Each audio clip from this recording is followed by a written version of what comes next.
Uh, so I wake up this morning and I got a coated tongue.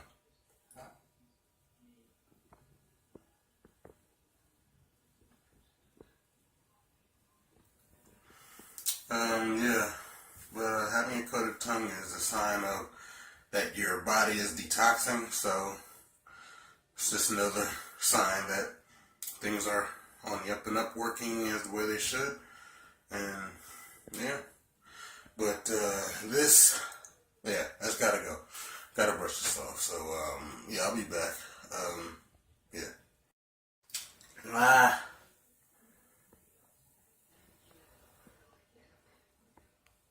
It's a little better, but not completely clean. I guess we're gonna have to start investing in those scrapers so I can handle that. So, not bad for what I had to work with.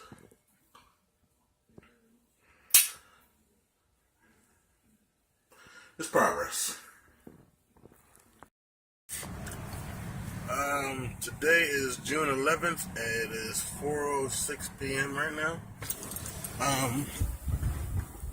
Day 5 is down. I'm mostly through day 5, more than halfway through it. I decided that I am going to continue my fasting all the way through day 6. I guess I'm setting a new milestone, you can call it. I made it through my first 5 days. I guess the next milestone is going to be 7 days. And I guess after that will be 10 days and of course 21, 30 days, so forth and so on. But of course, baby steps, taking it one day at a time. I'm still going to keep listening to my body.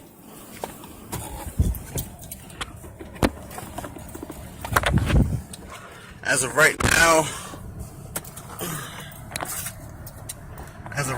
my body is still saying, we're still good with the water that you're giving us. We're able to, use all the nutrients that you give us in the morning and from the stuff that we break down. So we're sustaining. My mailbox is full. Didn't even notice it. Oh well. And of course, my body's also, paying attention to how I feel when I wake up in the mornings, how I feel throughout the day as I go along it. Let's see.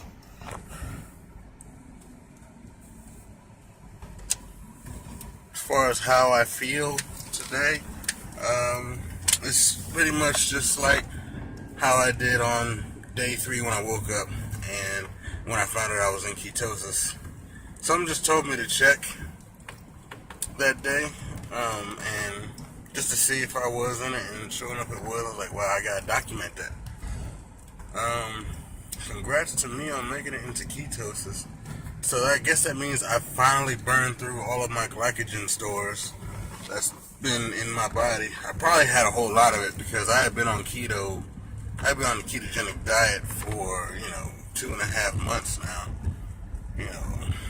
Almost 3 months, if not. And I was like, well, how am I going to get into ketosis? Well, doing some research online, as I was doing my research into intermittent fasting and prolonged fasting, it has been proven that you can get into ketosis through fasting. So first I started out with intermittent fasting. 16 hours of fasting and 8 hours of an eating window. And that worked out pretty good for me. But I still, my blood sugar wasn't going down low enough. So, when I learned more and more about prolonged fasting and what that actually does to your body over time, that's when I decided, okay, let me see if I can get into prolonged fasting and see if that works. Well, I got into prolonged fasting, and guess what? It worked. I haven't checked my blood sugar today, but I'm not worried about it, because I haven't had any sugar. I haven't had anything over the last 5 days. So yeah, I'm definitely still I'm definitely still inside ketosis levels. But yeah, how long am I gonna go on for this fast? I don't know. I'm just going to reblog another day if I make it through another day.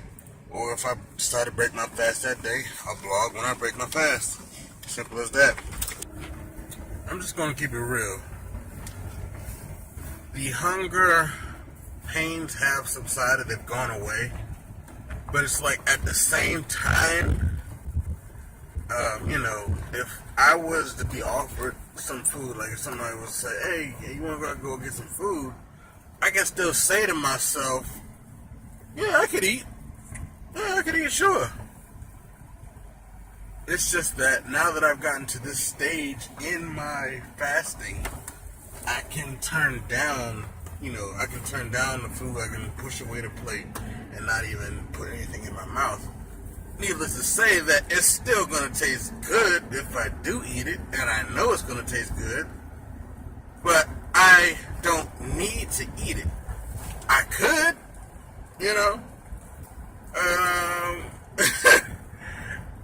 I guess that's kind of like the gray area of this whole like fasting thing, where it's like you push past the point where you no longer have those initial rush food cravings where it's just like I gotta eat something now or I might shut down.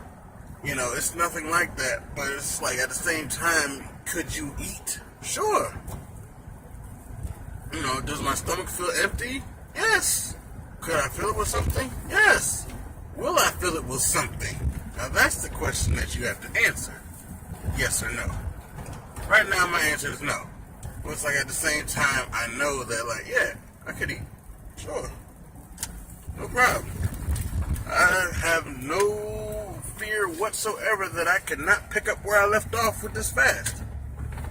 So but you just have to be able to see that, realize that, recognize that, and just, see that you really don't need to. I mean, don't get me wrong.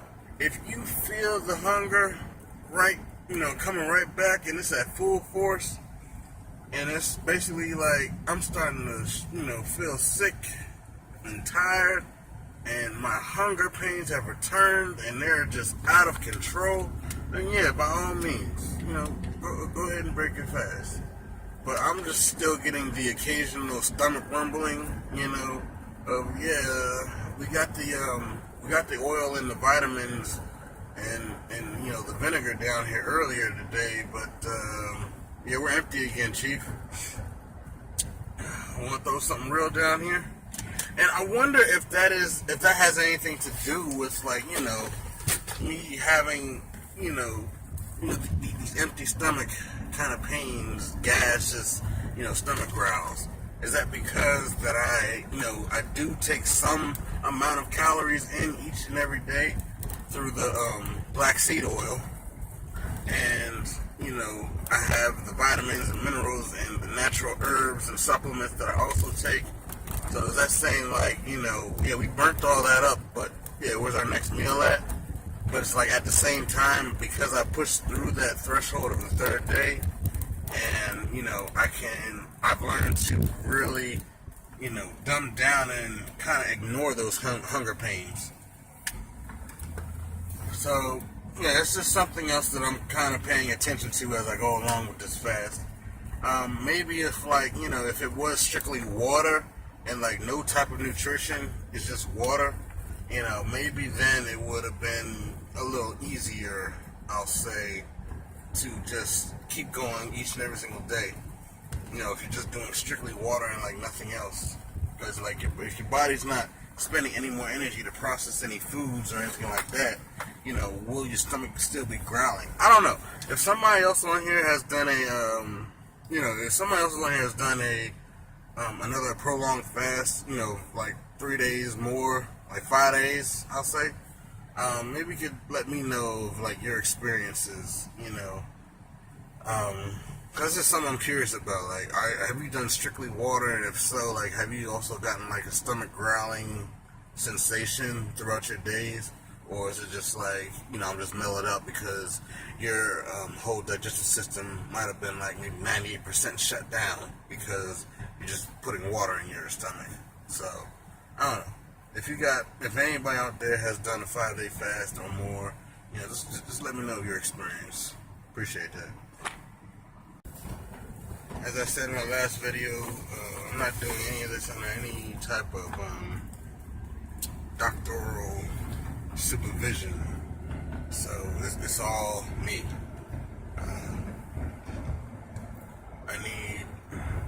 That's exactly why I'm not going to be a hero at this. I am continuing because I am going strong and I don't feel like I need a break. But when I do, it is said like when you do need to break your fast, your body's going to be letting you know that, yeah, we need to break the fast. So, and it hasn't been like that since my last real serious food hunger craving that I had. I haven't had any since then. And that was way back on like day 2. So a lot of people let's just say a lot of people can mistaken food cravings for just being thirsty. Your stomach is going to growl regardless. Now, it's up to you to decide whether or not if it's feeding time, or if it's just, hey, I just need to go get another drink. Mostly we just need to go get another drink. We've all been programmed to eat 5-6 meals a day, so now every time we hear our stomach growl, we just go to get something to eat. We'll get something to drink with our food, but we'll get something to eat. The more I go through this fast, the more my eyes are opened that see what this really is about. And, so many people got in their minds about, if you don't eat food for, we can survive food for probably a week, before we die. And we can go without water for a few days before we die. But the truth of the matter is we're built for survival. Instinctively, we are built for survival. Well, there's only one thing that I do know, and that is I will find out for myself. I'm going to put all these theories and, hypotheses to rest for my own sake because I want to know. So you can't necessarily always go by what people tell you, because sometimes what people tell you isn't the whole truth or isn't even the truth at all. So, in order to combat that, I just go ahead and go through the trials myself, So, that's what I'm doing. That's what I've been doing, and that's what I'm going to continue to do, because I want to find out, is this really a legit, is really a legit practice? I know there's a lot of religions around the world that fast for 40 days, 60 days, 90 days sometimes, and even more, depending upon whatever it is that they're going to do. I just know for my sake, I'm just going to take it one day at a time. I know I said it before, but I'm taking it one day at a time. I'm feeling a little empty right now on the inside of my stomach. I do need to drink some more water. I haven't drank that much today. I probably about equivalency of maybe 1.5 bottles, and I probably need to be on about 3 by now. So yeah, I'm behind, but I did pick up some water just now at the 7-Eleven, so I'm going to get on that.